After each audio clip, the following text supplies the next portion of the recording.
Banyak mahasiswa di UKI kita berikan beasiswa, uang kuliahnya itu hanya 10 juta sampai lulus. Biayanya semua? Biayanya. 10 juta? Itu pun dicarikan oleh kawan-kawan di UKI dari pihak ketiga.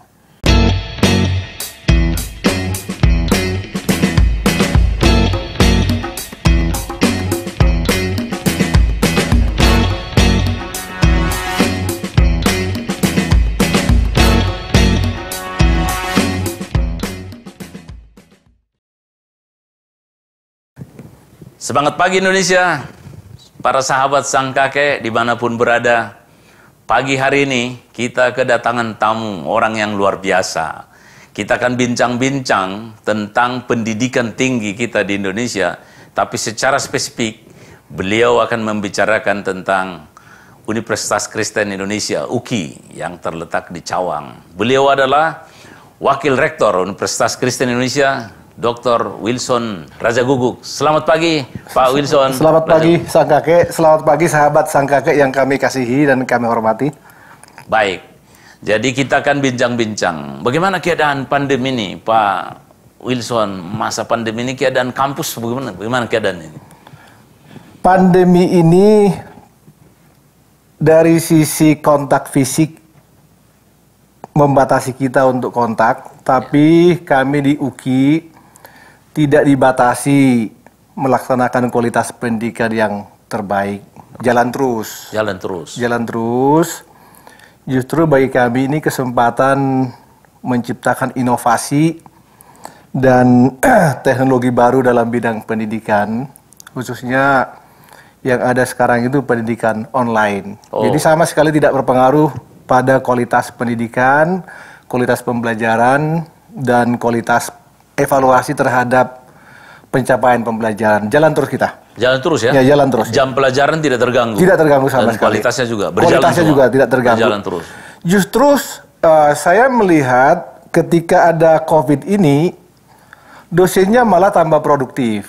Oh ya? Yang tadinya tidak bikin modul pembelajaran, sekarang modul tambah banyak. Yang tadinya tidak menulis buku, ya bukunya tambah banyak. Yang tadinya jurnalnya tidak begitu banyak, sekarang ada lonjakan penulisan jurnal. Jadi ada sisi blessing in disguise juga ya? Iya, ada sisi positif di situasi apapun yang bisa kita ambil. Dan saya kira itu berkat Tuhan ya. Berkat Tuhan ya. Jadi ternyata pandemi ini tidak hanya membawa keburukan, tapi malah ini luar biasa, dosen-dosennya jadi produktif. Betul, para dosennya itu yang mungkin naik bis 1 jam, 2 jam ke kampus atau naik mobil, ketika ini dipotong bekerja di rumah itu menjadi produktif. Menjadi produktif ya. Jadi penulisan jurnal juga? Jurnal ya, terjadi lonjakan penulisan jurnal dan terjadi lonjakan penulisan karya-karya ilmiah dosen. Padahal ini sesuatu yang sulit dulu ya? Dulu agak sulit. Bahkan ada satu yang menggembirakan bagi hati saya. Tadinya pengabdian masyarakat itu kan kita pikirkan harus pergi dosennya kepada masyarakat untuk yang dilayani. Ya, kawan-kawan dosen yang baik di UKI bisa menciptakan sebuah model pengabdian masyarakat. Saya dari sisi pembuat kurikulum pun nggak kebayang. Ketika mereka melaporkan ke saya, wah luar biasa. Mereka bisa bikin pengabdian online. Contohnya, online ya? Ada beberapa teman memberikan penguatan bagi kelompok masyarakat tertentu dalam hal perencanaan keuangan. Ketika mengajukan budget ke saya juga bertanya bagaimana caranya. Mereka bilang kami bikin online. Oh ya? Dan ada pengabdian masyarakat online. Jadi tidak hanya dunia akademis saat ini yang menggunakan teknologi online, ternyata masyarakat pun sudah bisa kita berikan penguatan melaksanakannya. Luar biasa. Padahal dulu pengabdian itu seolah-olah harus pergi, harus hadir di masyarakat. Harus gitu. hadir. Sekarang udah bisa juga melalui sudah online. Bisa online. Dan itu semakin akhir-akhir ini semakin tinggi, semakin banyak. Semakin banyak. Pertama-tama sekitar 4 bulan lalu ketika ide itu baru muncul dari beberapa kawan, saya agak bertanya, agak pesimis juga. Iya. Tapi ketika mereka laporkan hasilnya, oh luar biasa. Luar biasa, bagus. Luar biasa, ya. Dan ya saya melihatnya itu hikmat ya. Hikmat bagi kita anak-anak Tuhan untuk menggunakan teknologi yang ada, tidak membatasi dan tidak menghalangi kita untuk bergerak maju bersama-sama. Jadi ini seakan kita jadi menemukan sesuatu bahwa berkat yang ada ini pun bisa dikelola lebih inovatif gitu ya. Betul ya. Ya, memang dari sejarah peradaban manusia atau manusia terjepit kapanpun dia tidak pernah mati, dia akan terus bergerak. Syaratnya satu, bersandarlah pada yang Maha Kuasa, kan begitu ya. Syaratnya ada ya? Ada syarat, bersandar yang Maha Kuasa. Nanti jalan keluar pasti ada. Ini semakin kuat ya dalam moto UKI berarti ya. Betul ya. Ya, saya sangat percaya itu Pak Sang Kakek dan Pak Sahabat Sang Kakek. Saya sangat mempercayai betul bahwa kondisi apapun datang menimpa anak-anak Tuhan, dan Tuhan memberikan jalan keluar. Jalan keluar. Asal bersandar ya. Asal bersandar ya. Tuhan. Ada satu yang semua orang juga agak kaget. Jumlah mahasiswa baru UKI udah puluhan tahun tidak jauh dari tren yang ada. Tahun ini kami melonjak, naik sekitar 20%. Melonjak ya? Padahal masih pandemi ya? Justru kan pandemi ini naik 20%. Gak pernah kebayang. Dulu kami sangat khawatir. Ini UKI bagaimana tahun ini? Perguruan tinggi negeri semua tahun ini diizinkan pemerintah merubah sistem penerimaan mahasiswa baru. Jadi sistem SIMAK dulu, katakanlah bahasanya perguruan tinggi UI SIMAK, itu mandiri itu 40%, dan tes biasa 60%, ketika di tahun ini diizinkan pemerintah dibalik. Ya, yang tes mandirinya 60% dan dari pemerintah, dari kementerian itu 40%, swasta berpikir habis kami. Karena itu ya? Karena dibalik. Ya, ternyata puji Tuhan UKI tidak terjadi. Malah kami ada lonjakan mahasiswa baru tahun ini. Sampai 20%. 20%. Dan bahkan dengan ini tahun depan pun kami sudah berani mematok. Kita naiki 20% tahun depan. Situasi mahasiswa baru yang tidak pernah kepikir ya? Janganlah kepikir ya. Untuk mengira-ngira di otak pun kami tidak berani tadinya. Tapi kenyataan itu, wah ini Tuhan bekerja. Apa kira-kira penyebabnya menurut Pak Wakil Rektor ini? Pertama, penyebabnya Tuhan memberkati UKI. Ya, amin. Itu dari kacamata saya. Yang kedua, semua stakeholder UKI bekerja bersama-sama. Oh, gitu ya. Saya belum pernah melihat sejak saya masuk UKI, semua stakeholder UKI sekompak sekarang. Kompak ya? Justru ketika jepitan itu ada, ya kita bersama-sama, duduk bersama-sama untuk mencari jalan keluar. Contohnya, beberapa tahun lalu ada stigma UKI itu dihuni komunitas yang senang sikut-sikutan. Kan begitu Pak ya? Oh gitu ya. Tetapi ya 10 tahun terakhir, saya melihat dan saya mengimani Tuhan bekerja di UKI. Contohnya, tahun ini, baru-baru ini kan ada demonstrasi menolak Omnibus Law segala macam. Kampus UKI di Cawang dan di Ponegoro itu ada isu akan dibikin pos orang mau demonstrasi. Ya. Isu udah berkembang kemana-mana, kita berdoa, kita juga terus terang hati ini getar juga di dalam ya. Tetapi saya melihat kasus Cawang. Satu orang pun tidak ada di Cawang. Oh iya? Tidak ada berkumpul di Cawang. Nggak jadi posko? Nggak jadi. Oh, nggak jadi. Justru, ini agak unik ini. Benar-benar kalau kita jeli mengamati, Tuhan bekerja. Justru di Pondok Gede ada posko. Di Pondok Gede ada posko, Cawang dilewati, dan tidak lewat Cawang. Lihat jalan tol mereka kemana tuh, ke tempat mereka. Tempat demo. Tempat demo. Kalau dari kacamata sosiologi ya kan seharusnya dari isu kan di UKI sangat strategis. UKI ada, bahkan halte UKI pun ada. Di Cawang akan kumpul-kumpul itu tidak terjadi, sama sekali tidak terjadi. Kalau bukan Tuhan yang bekerja, siapa lagi kan begitu ya. Dan kita dengar juga bahwa UKI juga dilibatkan ya dalam Undang-Undang Cipta Kerja juga. Iya, dari tadinya 5 rektor. 5 rektor, kemudian berkembang sekitar 10 atau 12 rektor. Dari kelima sejak awal rektor kami diikutkan oleh Pak Presiden. Ikut 5, kemudian berkembang menjadi sekitar 10 atau 12, tetap kampus UKI ikut terlibat. Ikut ya? Iya. Jadi artinya nggak ikut demo, tapi sebetulnya dalam pembahasannya ikut. Pembahasannya ikut. Terlibat. Artinya UKI adalah bagian dari pembuatan undang-undang itu. Undang-undang Cipta Kerja itu. Cipta Kerja. Pak, yang menarik. Ya. Tahun 2018, ketika waktu itu banyak kampus meminta Pak Jokowi mau datang ke kampus, kan begitu ya? Ya. Iya, yang dikunjungi Pak Jokowi kan UKI satu-satunya toh. tidak ada dikunjungi. Beliau datang ke UKI, dan itu bagi kami suatu sukacita yang baik. Pemerintah melihat kami, melihat UKI. Luar biasa ya, Iya. berkat itu.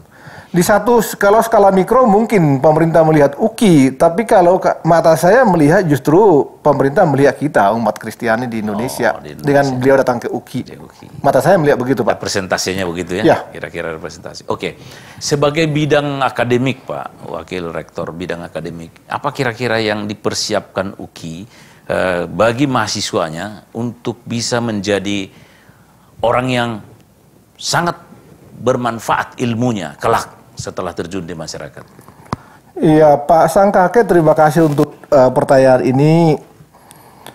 Kita memang merindukan supaya di masa mendatang, Ya. dan itu harus by design ya. By design. Ya. Ada alumni UKI,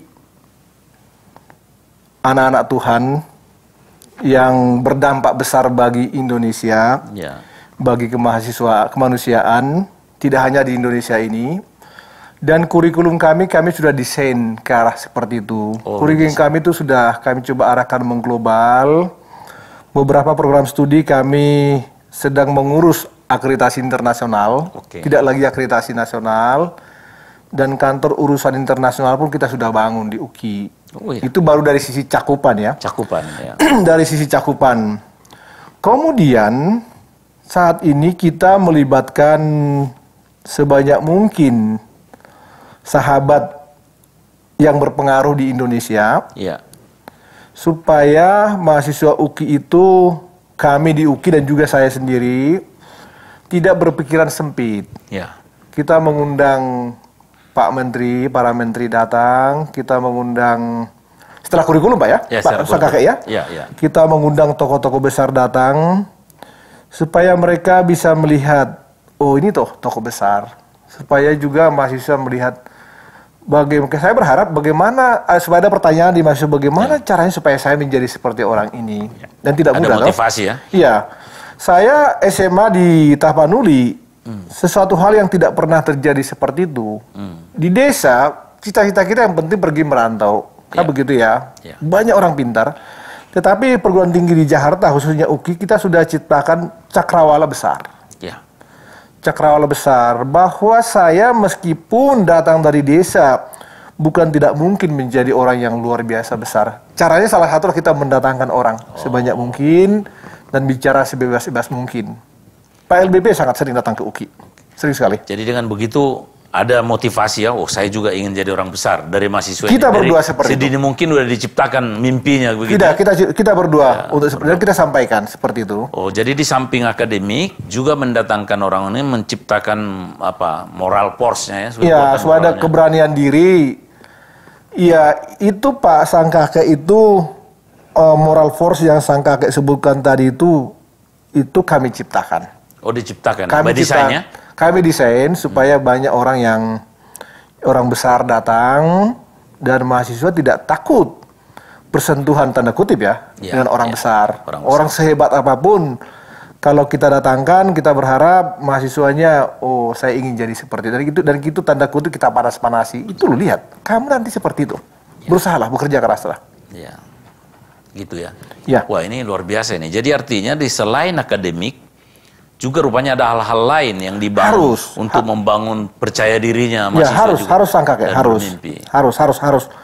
Cakupan kurikulum itu kan tidak banyak. Ya. Iya, tidak banyak. Sekian, udah itu Anda lulus, kah begitu ya. Padahal sebetulnya yang kita tanamkan, ini namanya investasi dalam diri remaja-remaja pemuda bangsa ini, masa depan bangsa ini, pemilik masa depan itu, kita berusaha menanamkan sebanyak mungkin investasi dalam diri mereka. Kepercayaan diri. Bahkan di UKI tidak boleh lulus seorang mahasiswa kalau level bahasa Inggrisnya tertentu tidak dipenuhi. Kita wajibkan itu, iya. Dan itu tidak dapat di kelas. Kita berikan pembekalan khusus. Oh, jadi udah ada tupelnya ditentukan ya? Udah, kita tentukan. Minimal gitu. Pokoknya minimal sekian Anda baru boleh lulus. Dan kita sejak pertama masuk kita sudah bina itu. Oh, dibina ya? Iya. Dan bukan hanya di kelas tapi semacam ekskul gitu, ekstrakurikuler. Iya, semacam seperti itu. Pemerintah saat ini menyebutnya nih kegiatan seperti itu semacam kita berikan surat sertifikat pendamping ijazah SKPI. Oh. Semua kegiatan itu kita perhitungkan, kita bikin value editnya kepada mahasiswa supaya kita berharap mereka terjun ke pasar tenaga kerja dengan sebaik mungkin. Oh, jadi ini merupakan apa juga, makanya akreditasi internasional juga mau dicari karena mahasiswanya juga udah dipersiapkan. Betul, betul. Secara bahasa gitu ya. Ya, betul. Mahasiswanya kita persiapkan, program studinya kita persiapkan, dosennya kita persiapkan, dan institusinya kita persiapkan. Saat ini UKI sedang kita persiapkan untuk menjadi go internasional. Menjadi go internasional ya? Tidak lagi, ya kita memang berusaha menjadi akreditasi yang paling baik di Indonesia, akreditasi unggul tahun ini. Tapi di samping itu kami jalan terus membangun UKI dengan akreditasi internasional. Kita sedang kerjakan saat ini. Juga program pascasarjana juga ditingkatkan terus ya? Betul, program apa sekarang yang pascasarjana. ada di program pascasarjana di UI, Pak? Di UKI ada beberapa program pascasarjana S2 dan S3. Dan yang menjadi unggulan kami, unggulan saya lah sebut begitu ya. Salah satunya adalah program doktor hukum. Doktor hukum. Di UKI tanda kutip marwahnya doktor hukum UKI itu adalah doktor hukum Pancasila sang kakek. Oke. Oh, tidak ada di Indonesia seperti itu. Hanya gitu di ya? UKI. Doktor hukum Pancasila. Iya, seperti itulah bahasanya. Doktor hukum Pancasila. Saya sebutkan kepada kawan-kawan, kita tetapkan seperti ini dan kita setuju semuanya. Kenapa begitu? Karena UKI itu adalah kampus NKRI. Oke. Kampus Kasih. Kampus Kasih. Kampus Republik Indonesia. Tidak ada pembatasan namanya Universitas Kristen Indonesia. Kita tidak membatasi siapapun untuk boleh belajar di UKI. Dan bagi saya UKI itu adalah tiang Pancasila. Salah satu pilar Pancasila. Dan bagi kami itu harga mati. Harga mati. Harga mati. Ya, pertama-tama kita bersama-sama. Izinkan saya sang kakek menyebutnya kita bersama-sama. Karena UKI itu milik umat sebetulnya. Umat Universitas Kristen Indonesia, milik umat, milik Tuhan. Tetapi ketika Tuhan mengizinkan itu berdiri di Indonesia, kami harus menjadi pilar Indonesia, NKRI, pilar Pancasila. Luar biasa. Jadi ini doktor Pancasila pertama di Indonesia. Doktor Pancasila, doktor ilmu hukum Pancasila. Iya, yang pertama, satu-satunya di Indonesia. Iya, satu-satunya di Indonesia. Yang berani menyebut program doktor hukum itu doktor Pancasila, hanya kami yang berani menyebutnya. Tepuk tangan dulu untuk, wah ini luar biasa ini. Oke, itu berarti kesadaran UKI milik umat, milik Tuhan, tapi juga dia berdiri di Indonesia, dia bertanggung jawab dalam faktor kesejarahannya, bahwa dia adalah menjadi pilar utama juga bagi bangsa Indonesia. Kira-kira begitu nih Pak? Ya, betul sang kakak. Ya, betul sang kakak. Makanya doktor hukumnya disebut doktor hukum Pancasila, karena Pancasila harus menjadi satu-satunya ideologi bangsa, falsafah hidup bangsa, begitu Pak betul, ya? Begitu, itu berarti betul-betul diimplementasikan di UKI Pak ya? Betul ya. Dalam programnya dan juga kira-kira mahasiswa yang akan dihasilkan menjadi sarjana. Betul. Pancasila begitu Pak ya? Saat ini alumni UKI tersebar di Indonesia sekitar 60.000 orang. 60.000 orang, itu modal dan endowment besar bagi negeri ini, bagi Indonesia. Dan saya percaya ke 60.000 orang itu adalah orang yang Pancasilais. Pancasilais ya. Cinta NKRI. Ini juga ada program-program katanya sifatnya pengabdian masyarakat tadi. Juga mungkin memberikan beasiswa-beasiswa yang kurang mampu. Gimana kira-kira Pak? UKI selalu memberikan beasiswa. Ya agak sulit bagi saya menyebut kurang mampu Pak sang kakek ya. Yang... Ya oke lah, mungkin bahasa seperti itu. Bahasa negara lah itu. Ya, kita selalu memberikan beasiswa bagi anak-anak negeri tiap tahun. Dan itu jumlahnya banyak. Beasiswa dari 3T, bahasa pemerintah terluar seperti itu. Kita juga memberikan beasiswa bagi yang nilai-nilai di SMA-nya bagus. Kita juga memberikan beasiswa bagi para atlet. Silakan bergabung dengan UKI tahun-tahun mendatang. Dan kita mempunyai skema yang sangat banyak. Sangat banyak. Pada bagian itu. Olahraga, atlet juga bisa. Atlet. Terluar juga kita berikan. Dengan program-program yang khusus ya Pak? Ya.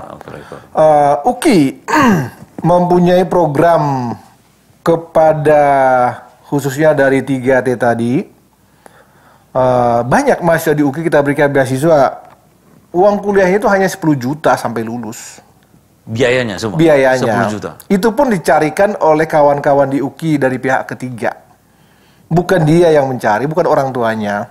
Wah, luar biasa. Terus kemudian, kawan-kawan ini, adik-adik ini, anak-anak kami yang terkasih ini, sebagian besar tinggal di asrama dengan situasi seperti itu.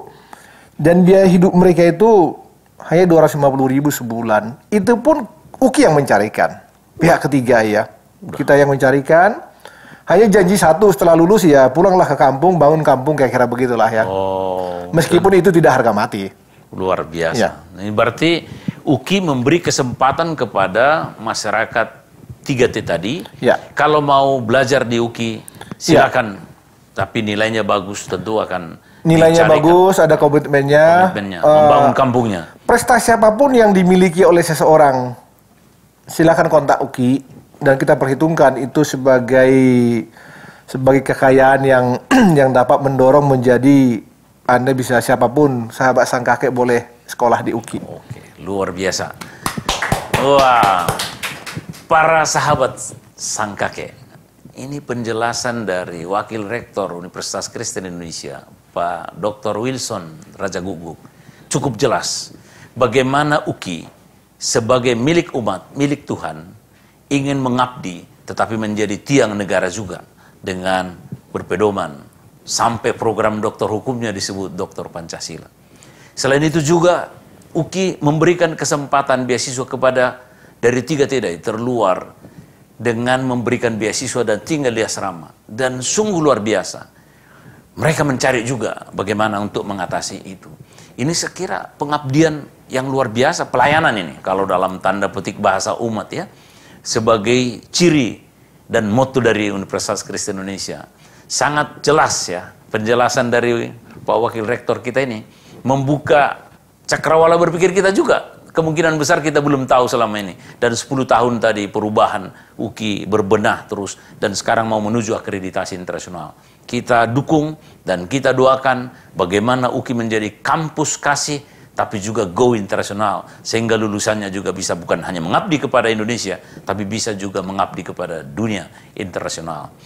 Demikian para sang kakek. Jangan lupa ya like, comment, subscribe. Dengan konten-konten Sang Kakek Network yang menarik, informatif, dan solutif. Terima kasih Pak Wakil Rektor. Baik, terima kasih Sang Kakek, terima kasih para sahabat Sang Kakek. Suatu kehormatan besar bagi saya, bagi keluarga saya, dan juga bagi UKI. Boleh diundang Sang Kakek untuk bincang-bincang kita pada hari ini. Saya sangat bersyukur kepada Tuhan untuk momen yang luar biasa. Terima kasih banyak. Ya. UKI itu milik umat, ya, milik Tuhan, dan adalah tanggung jawab kami karena kami menyerahkan diri kami sepenuhnya melayani Tuhan melalui UKI. Kami tidak pernah main-main mengurus UKI, tidak pernah. Semua yang kami kerahkan dan itu menjadi persembahan kami kepada Tuhan. Kami tidak sekadar bekerja di UKI, artinya totalitas kami lakukan. Jadi silakan datang sekolah di UKI, kita bangun UKI bersama-sama, dan itu milik kita bersama-sama. Iya, Oke, demikian para sahabat Sang Kakek, bincang-bincang kita pagi hari ini. Sampai jumpa di kesempatan yang berikut dan diskusi berikut dan tokoh yang berikut. Oke, terima kasih.